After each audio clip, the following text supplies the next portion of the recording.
posisi saya bekerja mulai dari awal saya pertama kali bekerja sampai dengan saat ini itu lokasinya di luar kota. Jadi sampai sebelum saya menikah sampai dengan saya saat ini punya anak dua, itu saya belum pernah untuk bekerja di tempat kota saya sendiri. Terus di tahun kemarin itu saya sempat berpikir nih, saya sempat ngobrol sama suami saya, sama keluarga besar saya, gimana ya kalau misalnya saya ini mengajukan untuk pindah aja gitu. Nah, tapi untuk pindah ini kan juga bukan kayak yang asul uduk-uduk pindah gitu kan ya Ustadz ya.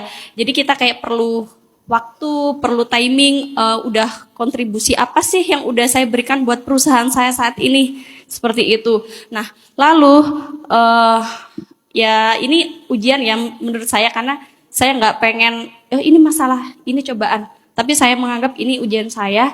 Di 7 bulan yang lalu saya kehilangan ayah saya, jadi saya kayak ngerasa ya ini saya benar-benar kehilangan nih. Saya benar-benar butuh deket sama keluarga kayak gitu. Tapi sampai dengan saat ini di bulan kemarin saya dimutasi yang masih di daerah luar kota. Di daerah luar kota yang untuk areanya ini menurut saya kok kayak banyak banget nih yang harus saya benerin, kok banyak banget nih yang harus saya fokusin. Jadi saya bingung. Setiap hari sebelum saya yang di sini ini pun saya juga PP tiap hari Ustadz. Alhamdulillah saya dapat suami yang Masya Allah support banget, bisa nyusul saya, bisa jemput saya, bisa nganterin saya, meskipun ya saya tahu suami saya ini juga sama-sama bekerja di luar kota. Jadi dia itu sampai ngorbanin kayak gitu, itu menurut saya ya Allah, ini rezeki saya kayak gitu. Cuman saya ngerasa kok ini semakin berat, maksudnya semakin berat ini, kok pekerjaan ini semakin berat, saya pulang jadi kayak sering pulang terlambat kayak gitu itu. Terus saya juga sempat ngobrol nih sama suami saya, ya gimana ini, saya perlu waktu, saya butuh hari di mana saya benar-benar bisa nyiptain ini tim saya ini mau gimana biar nggak kayak gini terus. Jadi kayak gitu.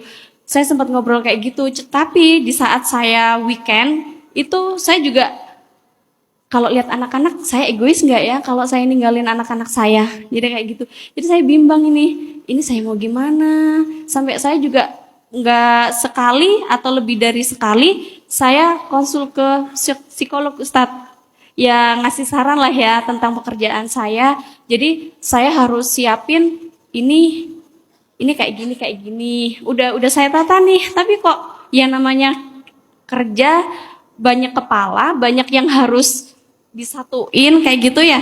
Jadi kayak ini mau gimana lagi kayak gitu.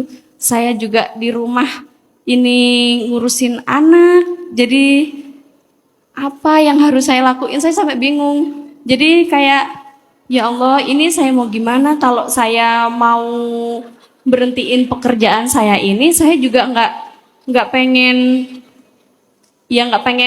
karena di pikiran saya bekerja bukan egois karena untuk kebutuhan saya. Tapi di sisi lain saya juga mikir nggak ini ya Ustaz, nggak mendahului takdir ya. Tapi di pikiran saya kalau saya tidak bekerja atau saya tidak berpenghasilan, terus pasangan saya amit-amit ya Ustadz diambil dulu sama yang punya, terus siapa yang mau ngurusin saya sama anak-anak saya? Jadi kayak ini saya mau gimana, ini saya harus gimana kayak gitu itu. Jadi saya bingung, ini saya harus menghilangnya itu seperti apa kayak gitu itu. Karena rasanya Mbak Aisyah ini tipe orang yang nggak bisa membiarkan sesuatu yang nggak beres ya. Akhirnya pengen diberesin sendiri. Bahkan kadang-kadang sampai over gitu. Sampai harus pulang lewat dini hari atau tengah malam dan segala macam. Harusnya pekerjaan itu kan punya sebuah komitmen juga. Bahwa komitmen di pekerjaan itu yang membuat kita mempertimbangkan kenapa kita menerima pekerjaan itu. Kenapa? Karena Mbak Aisyah bukan cuma dikasih amanah kantor oleh Allah, tapi juga Mbak Aisyah diberikan amanah anak oleh Allah. Dua-duanya amanah. Dan saya menganut mazhab pandangan Islam, perempuan itu nggak dilarang bekerja. Jadi boleh banget seorang perempuan itu berkarir itu boleh banget. Apalagi dengan kondisi sosial masyarakat kita hari ini, di mana banyak perempuan yang jadi korban justru karena dia tidak berpenghasilan itu banyak. Saya banyak menangani kasus kayak gitu soalnya. Jadi nggak bisa kita dengan idealis mengatakan, ya udah Allah yang ngasih kita makan. Itu bab iman. Tapi kan ada bab ikhtiar kan. Dan saya terlalu banyak menangani kasus perempuan yang maaf ya ditinggalkan suaminya, atau suaminya meninggal, atau suaminya mengalami masalah dalam pekerjaannya, dan mereka nggak punya backup segala macam, dan itu kasihan. Sehingga dengan kondisi masyarakat kita hari ini, beda dengan zaman Nabi loh. Zaman Nabi ya, kenapa perempuan nggak terlalu urgent untuk bekerja? Karena kalau ada apa-apa dengan suaminya, yang tanggung jawab itu pamannya. Jadi kalau mau membenari itu jangan memperbaiki satu hal, perbaikilah secara komprehensif. Pertanyaannya, paman-paman di zaman hari ini sebertanggung jawab itu nggak sama ponakannya? Enggak, mereka datang cuma pas bagi warisan. Giliran tanggung jawab, giliran kewajiban mereka abai. Giliran hak mereka ingat gitu kan. Banyak yang seperti itu. Jadi kalau kita mau menjalankan syariat secara ideal, maka ciptakan dulu suasana yang ideal. Di zaman Nabi kalau perempuan itu ditinggalkan sama suaminya, pamannya langsung mengambil alih kalau nggak ada ayahnya. Saudara laki-lakinya langsung mengambil alih tanggung jawab. Jadi nggak akan dibiarkan perempuan susah sendiri. Hari ini banyak banget kasus yang saya tangani, perempuan yang ditinggalkan suaminya baik meninggal atau cerai, itu nggak ada yang mengambil alih tanggung jawab dia. Dia harus survive sendiri dengan anak-anaknya, kan ini nggak fair. Maka dengan kondisi yang tidak ideal, muncullah improvement yang tidak ideal. Apa yang tidak ideal? Perempuan juga harus bekerja, perempuan juga berkarir demi untuk menjaga kondisi-kondisi yang darurat. Jadi saya berpendapat bahwa tidak ada larangan perempuan berkarir apalagi dengan kondisi masyarakat kita hari ini. Tapi ada hal yang juga perlu kita sadari. Tanggung jawab kita itu bukan cuma kantor. Dan ini berlaku bagi perempuan dan laki-laki. Terutama perempuan. Karena peran ibu itu Mbak Aisyah gak tergantikan oleh ayahnya. Gak tergantikan oleh tantenya. Gak tergantikan oleh siapapun. Ada hal yang memang gak tergantikan dan gak akan terulang. Apalagi anak Mbak Aisyah itu umur 6 tahun, umur 3 tahun. 10 tahun pertama atau 12 tahun pertama. Itu tuh mahal banget Mbak. Saya sekarang ada di fase anak saya sebagiannya udah gadis, sebagiannya masih kecil. Saya nyesel banget. Walaupun istri saya di rumah, tapi sebagai ayah, saya ngerasa peran ayah saya ke anak yang udah gadis itu dulu gak maksimal. Kenapa gak maksimal? Itu kan awal-awal saya merintis karir, merintis bisnis. Biasanya kan korbannya anak pertama, anak kedua nih. Yang nyaman itu justru Ertugrul sama Yahya nih, sama Mutia. Karena usaha-usaha sudah berjalan. Sementara dulu Aisyah sama Maryam, saya jarang di rumah, saya sering keluar kota, saya buat usaha ini dan itu. Saya masih sangat stres dengan berbagai macam kegagalan-kegagalan dalam usaha dan segala macam. Kasihan Aisyah Maryam. Walaupun selalu saya tanya Aisyah, Maryam gimana dulu Baba? Gak apa-apa kok Bab, kita ngerti kok. Kita puas banget punya Baba seperti Baba dan segala macam.